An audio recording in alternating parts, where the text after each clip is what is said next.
ನಮಸ್ಕಾರ, ನ್ಯೂಸ್ 26ಗೆ ಸ್ವಾಗತ.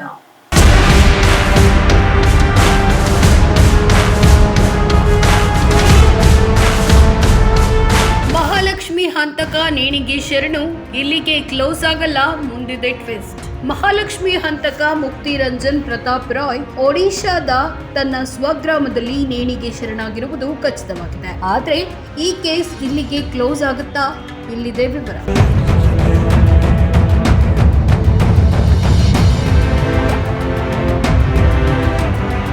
ನೇಪಾಳಿ ಮೂಲದ ಮಹಿಳೆ ಮಹಾಲಕ್ಷ್ಮಿಯನ್ನ ವಯಾಲಿಕಾವಲ್ನ ಆಕೆಯ ಮನೆಯಲ್ಲಿಯೇ ರಂಜನ್ ಕೊಲೆ ಮಾಡಿ ಮೃತದೇಹವನ್ನ ಪೀಸ್ ಮಾಡಿ ಫ್ರಿಡ್ಜ್ ನಲ್ಲಿ ತುಂಬಿ ಪರಾರಿಯಾಗಿದ್ದ. ಸೆಪ್ಟೆಂಬರ್ 3ರಂದು ಹತ್ಯೆ ಮಾಡಿದ್ದ ಆರೋಪಿ ಅಂದೇ ತನ್ನ ಊರಿಗೆ ಪರಾರಿಯಾಗಿದ್ದ. ಇದೀಗ ಪ್ರಕರಣ ಬೆಳಕಿಗೆ ಬಂದ ಮೇಲೆ ಪೊಲೀಸರ ತಂಡ ಒಡಿಶಾಗೆ ಹೋಗಿ ಹುಡುಕಾಟ ನಡೆಸಿದೆ. ಈ ನಡುವೆ ತನ್ನ ಮನೆಯವರೊಂದಿಗೆ ರಾತ್ರಿ ಊಟ ಮಾಡಿದ್ದ ಆರೋಪಿ ಮನೆಯ ಬಳಿ ಇರುವ ಸ್ಮಶಾನದಲ್ಲಿ ನೇಣಿಗೆ ಶರಣಾಗಿದ್ದ. ಡೆತ್ ನೋಟ್ ನಲ್ಲಿ ತಾನೇ ಹತ್ಯೆ ಮಾಡಿದ್ದಾಗಿ ಹೇಳಿದ್ದಾನೆ. ಆದ್ರೆ ಅಷ್ಟಕ್ಕೆ ಈ ಪ್ರಕರಣ ಕ್ಲೋಸ್ ಆಗಲ್ಲ. ಪೊಲೀಸರಿಗೆ ಈಗಲೇ ನಿಜವಾದ ಸಮಸ್ಯೆ ಬಂದಿರೋದು.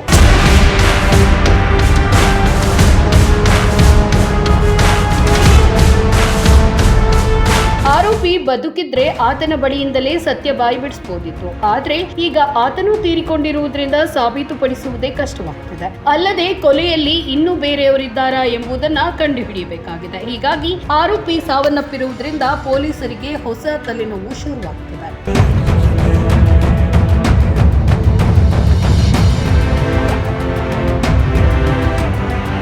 ಇದಾಗಿತ್ತು ಇವತ್ತಿನ ಅಪ್ಡೇಟ್ಸ್. ಇನ್ನಷ್ಟು ಸುದ್ದಿಗಾಗಿ ನೋಡ್ತಾ ಇರಿ ನ್ಯೂಸ್ 26 ಕನ್ನಡ.